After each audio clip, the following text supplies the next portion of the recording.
Dans le podcast AWS en français, on parle d'ingestion de résultats sportifs pour diffuser sur le web aujourd'hui avec RMC.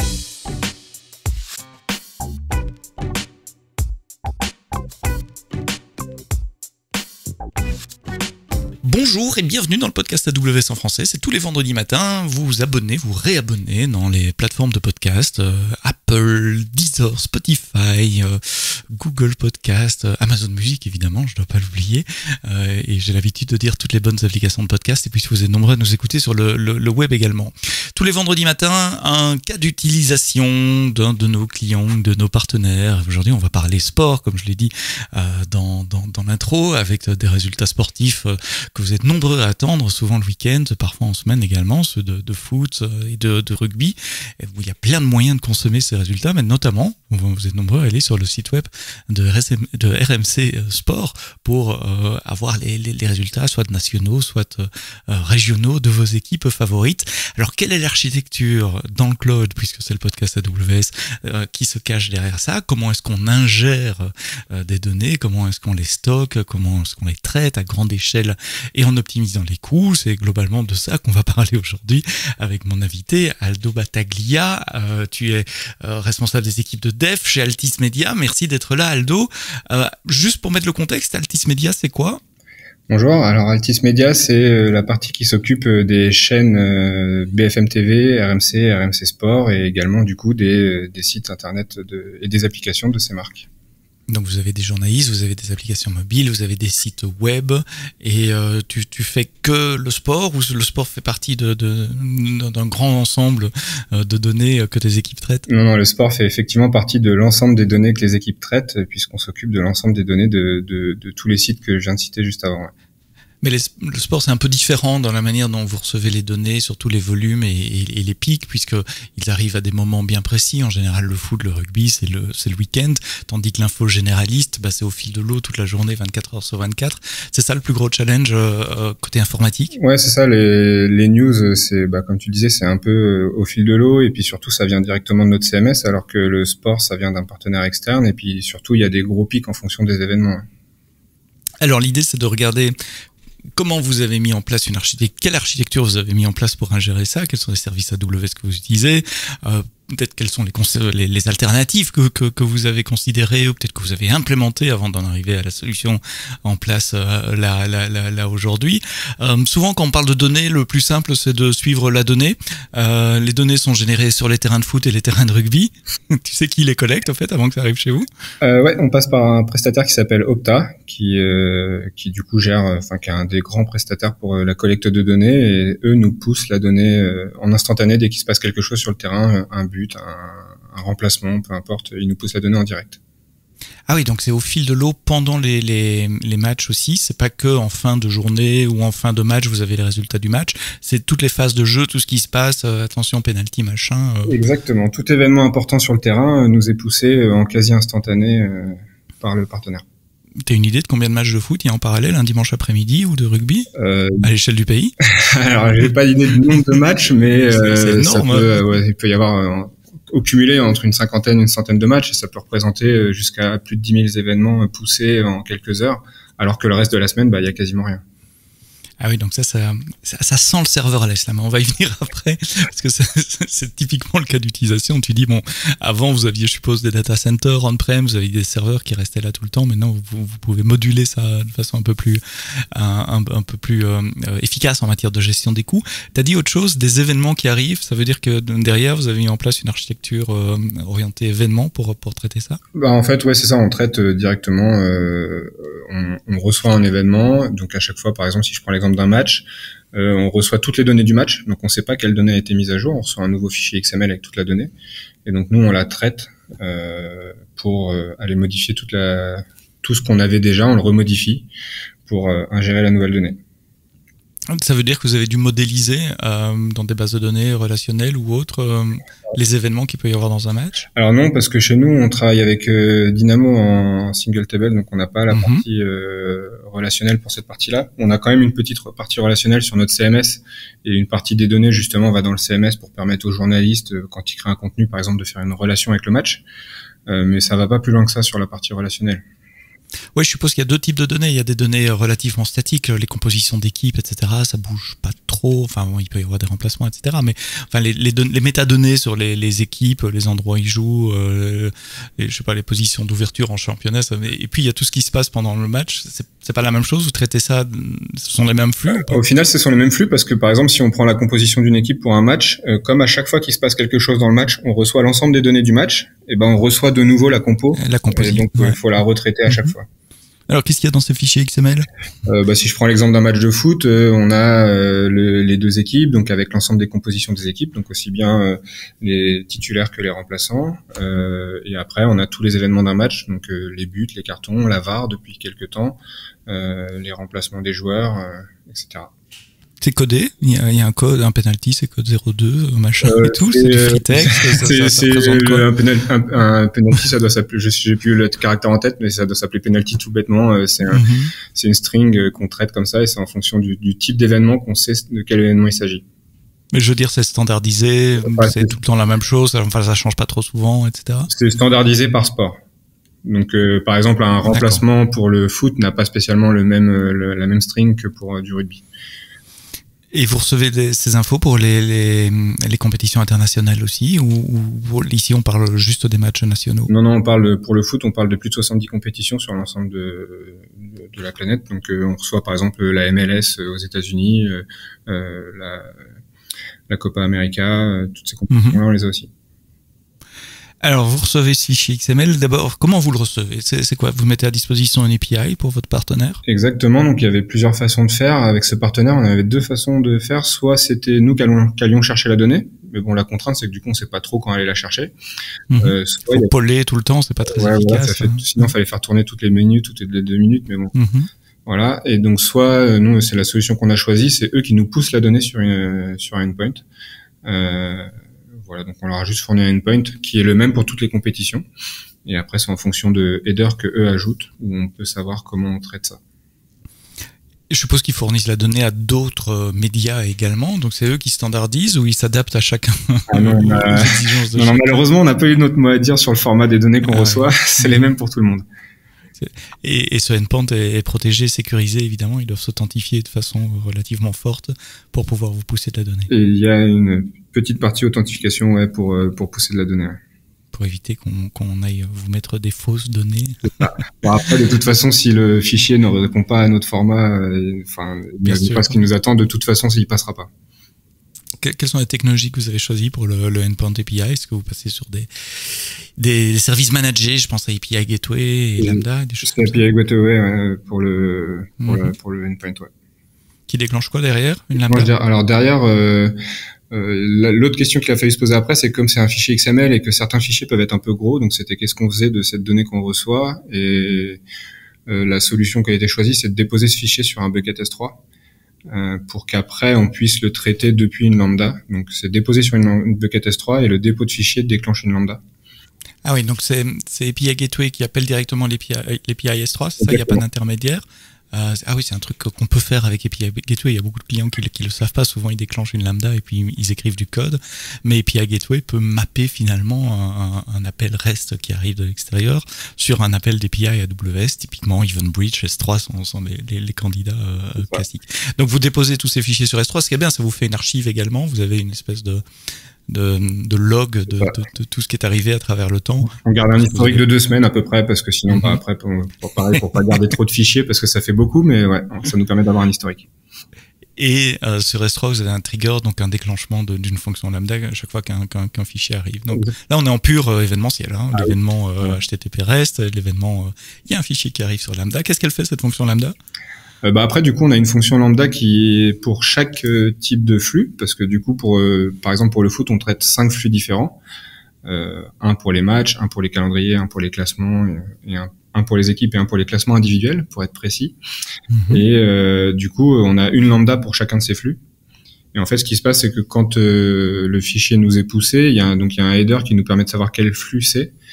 En fonction de ça, on dépose dans un bucket S3, dans un dossier dans un bucket S3 qui est différent, et donc du coup ça lance pas les mêmes lambda. Donc ça c'est l'API Gateway qui fait, qui regarde le header et qui va sur un bucket S3 différent.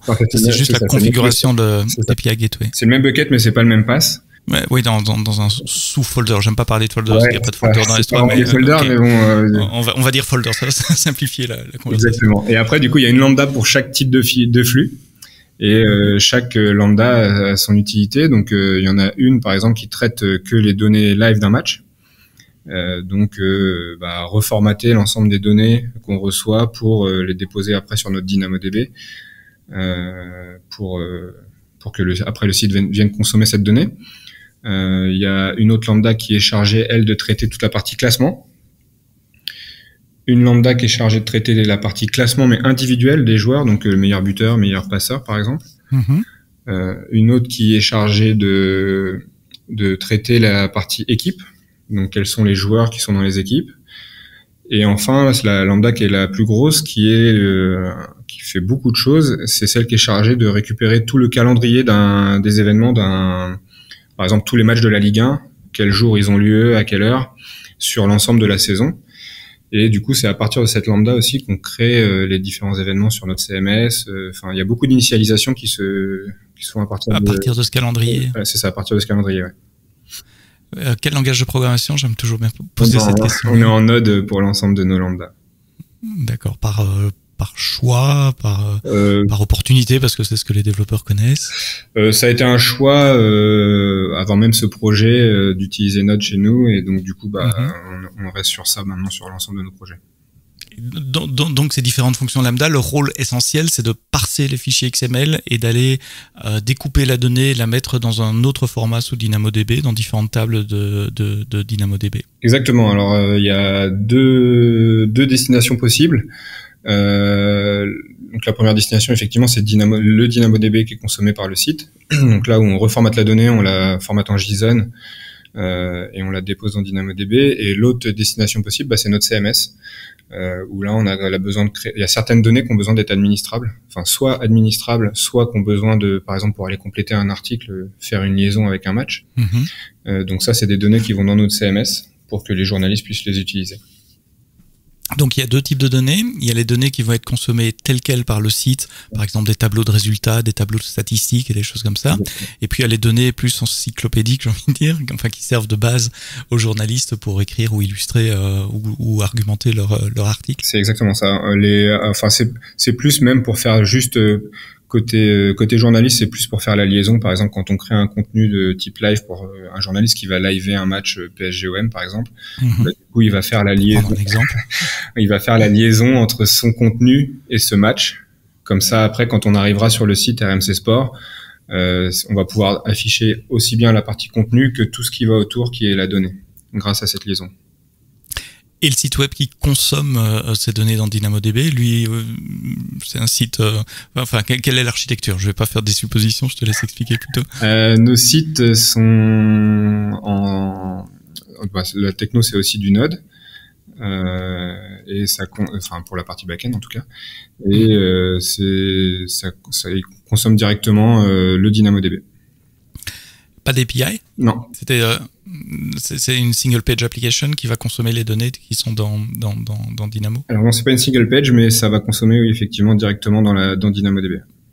Tiens, oui, c'est intéressant ça comme approche. Pourquoi pas d'API? Enfin, il y a une raison de coût, de c'est historique. C'est que c'était en termes de performance, aller directement dans DynamoDB, c'était très performant. Et donc, il n'y a pas eu besoin de rajouter d'API dessus. Alors, on a quelques petites API, notamment quand on a besoin de faire de l'Ajax. Mais sinon, à part ça, il n'y a pas d'API. Mais aussi, peut-être, il n'y a pas de transformation des données. Les données sont déjà préformatées, exactement, consommables. Nous, notre fonctionnement, c'est c'est un peu, pour faire simple, on part du principe que côté site, le code ne doit pas réfléchir. Donc, toute la donnée est préformatée dans Dynamo pour que le site récupère la donnée et l'affiche telle quelle. Donc oui, donc cette base de données, elle est vraiment pensée pour le front-end, et elle a une fonction, c'est servir le front-end et rien d'autre. Vous n'allez pas avoir des queries complexes d'analyse après, de statistiques. Non. D'accord. On l'a dit dans l'intro, la plupart des matchs se jouent le week-end. Si vous suivez le championnat français européen, c'est essentiellement après-midi et soirée, je dirais. Donc vous avez un maximum de données qui arrivent pendant un minimum de temps. Tu as une idée du volume de données que vous recevez toutes les semaines? C'est plusieurs milliers, ça peut aller entre 10 et 15 000 push sur quelques heures le week-end. Ouais. Entre 10 et 15 000 appels d'API, post ou put de l'extérieur qui déclenchent donc autant de fonctions de lambda, qui déclenchent autant, voire plus d'écriture dans DynamoDB. Et puis le reste de la semaine, l'infrastructure, elle est très calme. Le reste de la semaine, on a un push, au moins un push le matin, par compétition.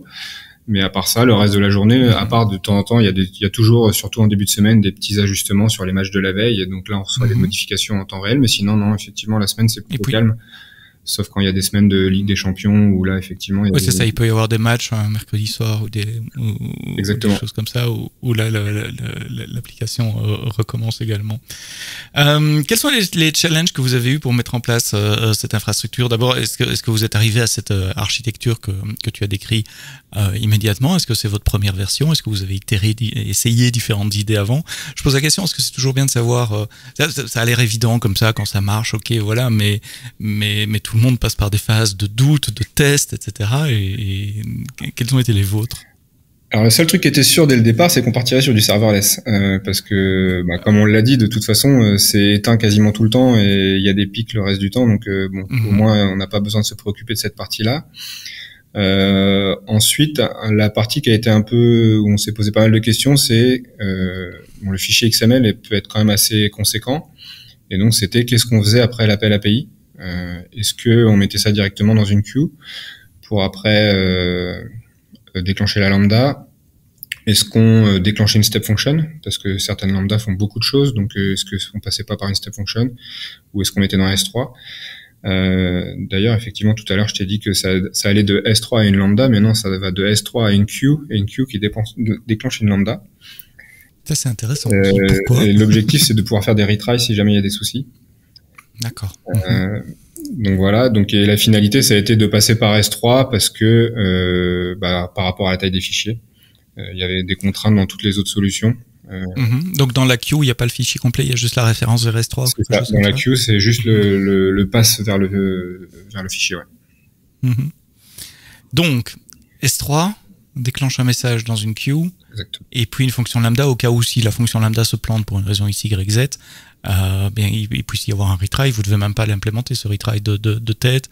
Le polling de la queue va se faire automatiquement. On a configuré un retry de 3 retries et ça se lance tout seul. Et puis après ça passe en dead letter queue éventuellement. Exactement. C'est quoi?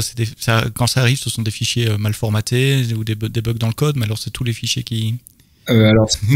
pour le coup, sur ce genre de sujet, il y a rarement de bugs dans le code parce que sinon on les voit vite. Donc c'est plutôt des problèmes de formatage de fichiers, mais en vrai ça arrive très très rarement.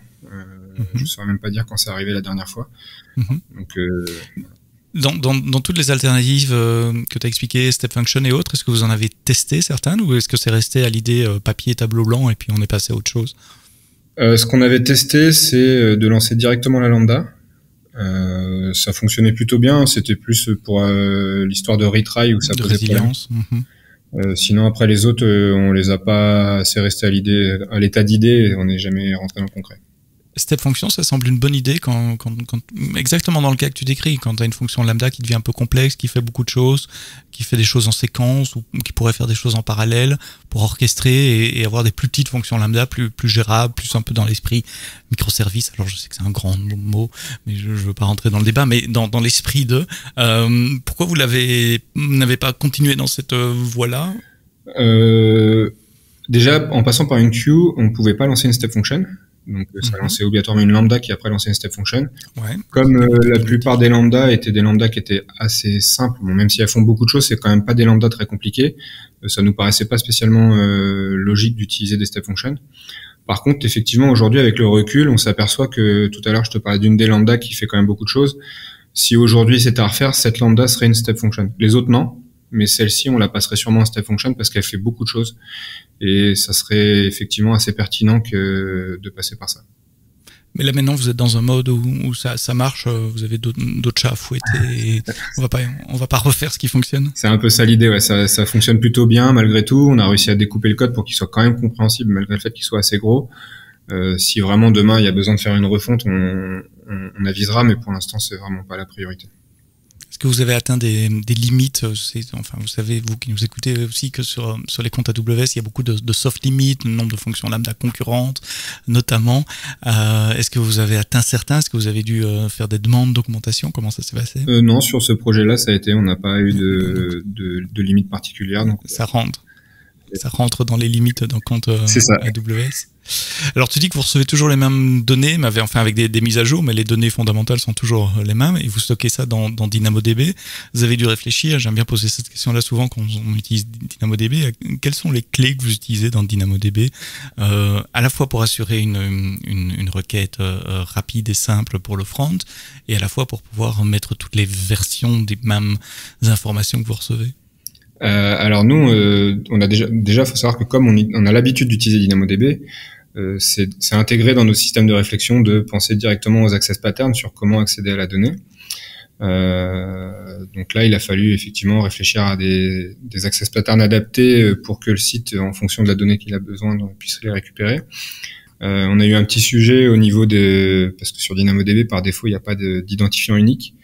Il y a eu un petit sujet à ce niveau-là parce que côté site, on avait besoin justement d'un identifiant unique pour qu'on puisse le mettre proprement dans l'URL et surtout qu'il soit un peu prédictible. Enfin, façon de parler parce qu'il n'est pas tant que ça, mais qu'on puisse quand même le retrouver facilement dans Dynamo. Oui, donc DynamoDB ne génère pas des identifiants uniques, c'est à votre application de le faire. Et vous avez choisi quoi?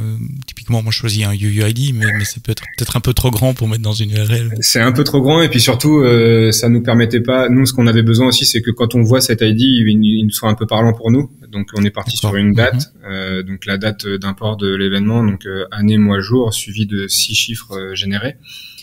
Mais le problème qu'on avait avec Dynamo, c'est qu'il fallait s'assurer que cet ID n'était pas utilisé. Donc on a trouvé dans la documentation justement d'AWS qui montrait des exemples de comment gérer ce genre de cas avec une transaction où en gros on génère l'ID, on fait une transaction, si la transaction échoue, on réessaye. Donc, avec un autre ID. Exactement, nous on a mis 3 retries, on n'est jamais arrivé au bout. Enfin, on est arrivé au bout au tout début mais c'était un problème de code, c'était pas un problème de fonctionnement. Donc maintenant, depuis que c'est en place, on n'a pas de problème à ce niveau-là. Et là, c'est un service partagé entre vos fonctions lambda qui génèrent ces ID, ou chaque fonction embarque, je sais pas, une librairie partagée ou quelque chose comme ça? Pour le coup, en fait, l'ID est généré par la lambda qui fait beaucoup de choses, puisque c'est elle qui se charge de créer les matchs quand ils arrivent en début de saison. Et les autres lambda récupèrent cet ID, puisqu'en fait, on stocke dans Dynamo un pass qui, lui, est prédictible, qui nous permet de retrouver l'ID qui a été généré. Et donc, les autres lambda utilisent ce pass pour récupérer l'ID.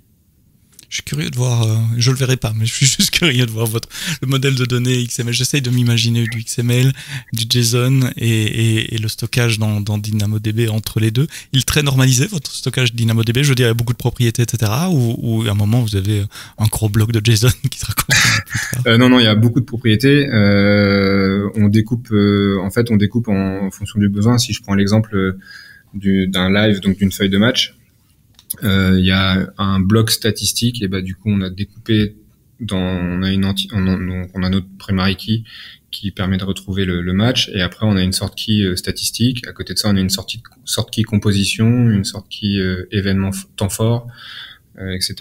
Donc vraiment on a redécoupé pour pouvoir aller chercher justement le bloc qui vous intéresse, les statistiques par exemple. Exactement, parce que match d'un jour donné. Sur une feuille de match par exemple, on récupère tout d'un coup. Donc sur une feuille de match, ça a, entre guillemets, je dirais, peu d'importance ce découpage, mais par exemple si on va sur la page d'accueil d'RMC Sport, en haut on voit que le résultat, et donc là on a besoin de récupérer que le résultat du match, on s'en fiche des statistiques. Donc au moins avec ce découpage, ça nous permet de vraiment, côté site, de récupérer que la donnée qui nous intéresse et donc de gagner en performance. Pas de souci, je vais pas poser la question comme ça. Des challenges de performance justement sur DynamoDB. Souvent il faut retravailler un peu son modèle pour trouver la bonne combinaison de primary key, de sort key, etc. Mais t'as dit que vous aviez déjà de l'expérience avant, donc ça a peut-être aidé là aussi. Ouais, ce qu'on a fait, c'est qu'on s'est posé au début du projet, on s'est posé dans une salle, toutes les parties prenantes, côté ops, côté site et côté importation de la donnée, et on a structuré la donnée tous ensemble sur papier avant de s'y mettre. Et suite à ça, on n'a pas eu de problème de performance en particulier. Alors, tu as dit que vous nettoyez les données sur S3 après 2 semaines. Je suppose que c'est automatique, c'est un lifecycle policy ou quelque chose comme ça. Exactement, on n'a rien à faire sur cette partie-là, ça se fait tout seul. Et sur DynamoDB, même chose, time to leave. Alors non, parce que sur DynamoDB, comme on est sur un site, et du coup la donnée est posée. Oui, je peux revenir un an après pour dire c'était quoi le Guingamp Lens du 3 juillet, enfin 3 juillet non, le championnat est fini probablement, mais du 3 janvier telle date et retrouver toutes les statistiques. Donc là, vous gardez ad vitam? Sur Dynamo, tout reste, effectivement, il y a pas de changement. Tu peux partager ou tu as une idée du volume de données qu'il y a sur Dynamo pour le moment? Non, je pourrais la retrouver. Non, c'est juste par curiosité comme ça. Mais c'est en pétabytes, c'est en térabytes. Je pourrais dire en quantité de lignes potentiellement, parce que enfin une compétition, si on prend la Ligue 1, c'est 400 matchs. Donc nous 400 matchs, c'est sachant que pour un match il y a une dizaine d'entrées, donc ça peut faire vite beaucoup pour une compétition, fois 70 compétitions. Ouais, donc ça fait des milliers. Voilà, ça fait des milliers de lignes. Et après il y a des compétitions comme la Coupe du Monde qui sont tous les 4 ans, mais il y a beaucoup de championnats qui sont tous les ans, qui comportent beaucoup de matchs. Ça fait beaucoup de lignes. Et ça, c'est une table, une seule et même table. Tiens, à propos, une table, je suppose que vous avez plusieurs tables par sport ou par compétition, ou c'est vraiment tout dans une table? De côté, on a plusieurs tables en fonction du type de données. Donc, par exemple, les données qui viennent de notre CMS pour les articles, les contenus, etc., il y a une table. Par contre, pour la data sportive, il y a une seule table où il y a toute la donnée des sports, que ce soit du foot, du rugby ou même peut-être plus tard d'autres sports, tout sera à cet endroit-là. Vous avez pensé à une architecture multitable? Enfin, il y a ce grand débat quand on commence à taper dans un engin de recherche DynamoDB, architecture monotable, multitable. On a des tas de threads. Il y a des gens qui sont très vocaux d'ailleurs pour dire une base de données DynamoDB bien pensée, ça doit être dans une seule table, ce qui est pas toujours facile à faire. Donc si vous l'avez fait, bravo. Est-ce que c'est le résultat d'une stratégie pensée, mesurée? Bah déjà c'était déjà comme ça encore comme je le disais tout à l'heure pour le CMS, donc pareil, on a repris cette façon de faire.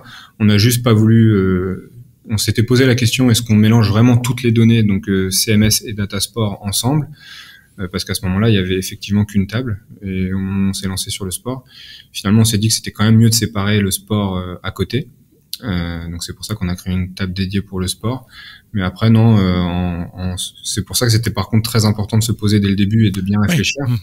Parce que par exemple, on est limité. Alors j'ai plus les chiffres en tête, mais pour une primary key, on peut pas avoir autant de sorties qu'on veut. Donc fallait qu'on réfléchisse à toute cette partie-là et au découpage. Donc à partir du moment où ça a été fait, après normalement pour l'instant ça se passe plutôt bien.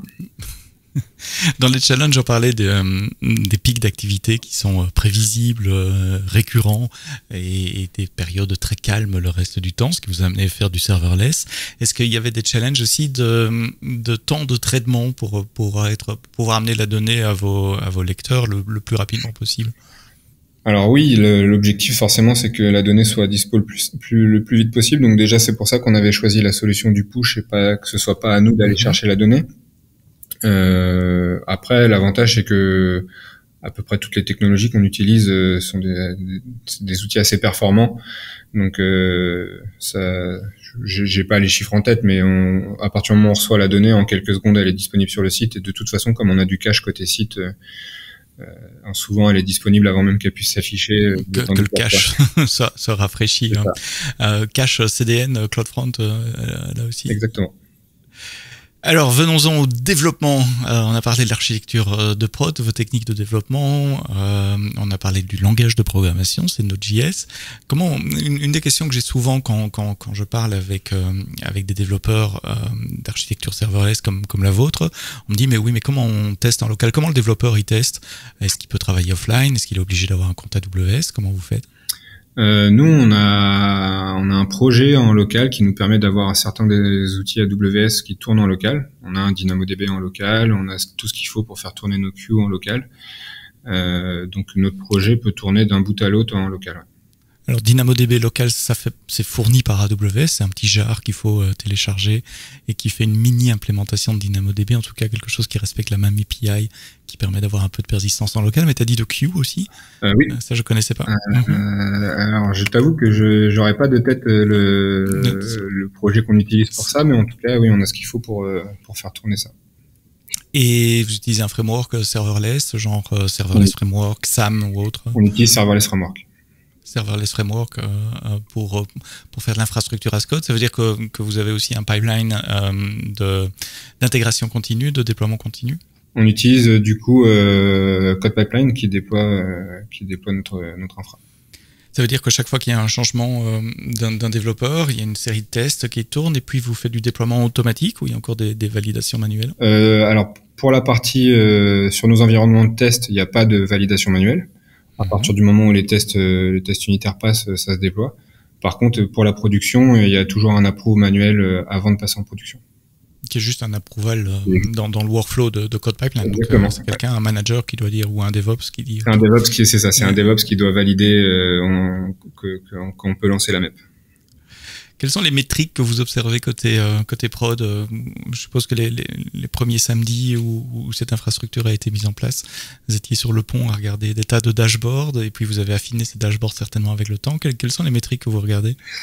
Ce qu'on regarde, déjà, c'est la performance pour être sûr que on n'ait pas des lambda qui tournent pendant plusieurs minutes, par exemple, parce que ça serait pas logique.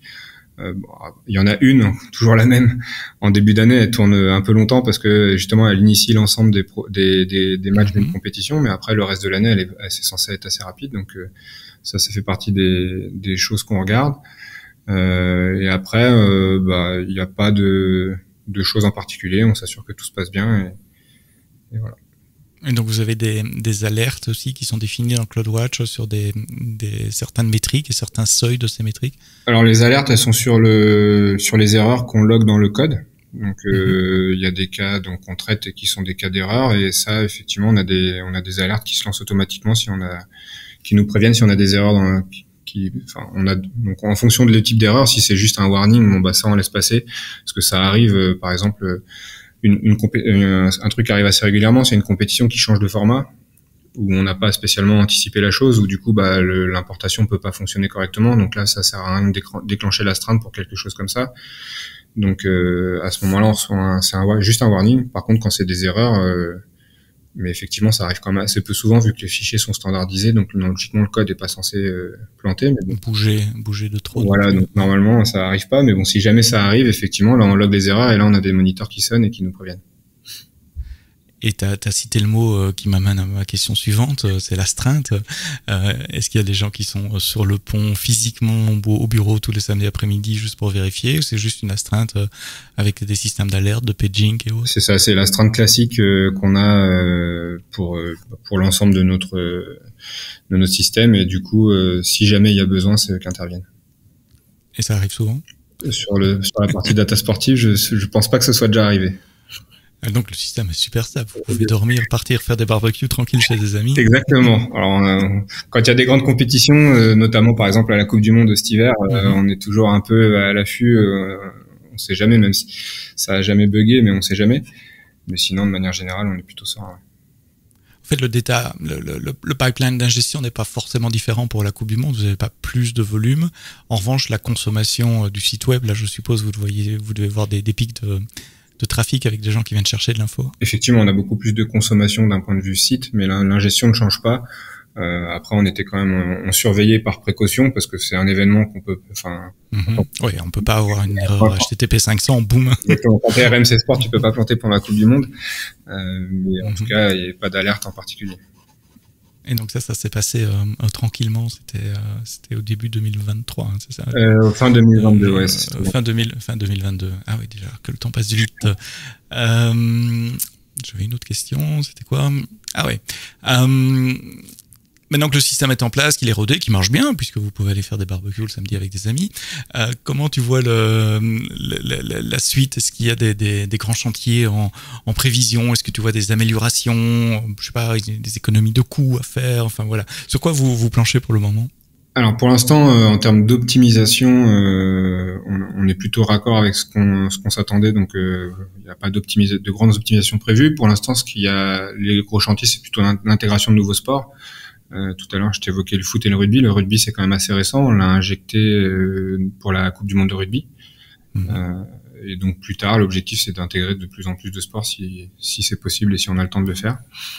Et pour le moment, ça se passe comment? Juste par curiosité, les autres sports, je sais pas, je pense à la Formule 1, la natation, les machins. Sport, c'est plus manuel. on a des widgets qui nous sont fournis par notre partenaire et qu'on intègre sur notre site. Où du coup, là, la donnée elle est chez notre partenaire, et ça passe pas du tout par nous. Et donc l'idée, ça serait de mettre en place le même genre de data pipeline pour d'autres sports. Quels sont les sports les plus populaires après le foot et le rugby? Ça pourrait être la Formule 1, c'est la Formule 1, quand même assez populaire. Après, il faut réussir à faire la balance entre le temps que ça nous prend de le développer et le gain potentiel, parce que par exemple, si demain on doit intégrer le hand, ça ressemble beaucoup plus à du foot et du rugby que de la Formule 1. Donc ça sera plus facile à intégrer puisque, par exemple, là, le rugby a été beaucoup plus rapide à intégrer puisqu'on a déjà le format de la donnée en cible, puisqu'on a essayé de standardiser avec ce qu'on a fait pour le foot. Donc si demain on doit faire la Formule 1, ça sera un peu différent, mais bon, on s'adaptera, mais ça prendra plus de temps. Et les choses vraiment événementielles, tous les 4 ans, tu as parlé de la Coupe du Monde du foot, mais bon, ça reste du foot. Moi, je pensais aux Jeux Olympiques. C'est quelque chose qui vous occupe également? C'est aussi quelque chose qui nous occupe. Donc là, c'est pareil, on est en train d'essayer de voir ce qu'on peut ingérer comme données, sachant que comme c'est un événement qui est tous les 4 ans, on peut pas se permettre d'ingérer la donnée complète de tous les sports qu'il y a au JO. Par contre, on réfléchit au tableau des médailles ou au classement des nations en fonction de leur nombre de médailles, justement. Et le reste, ça peut potentiellement être du widget classique.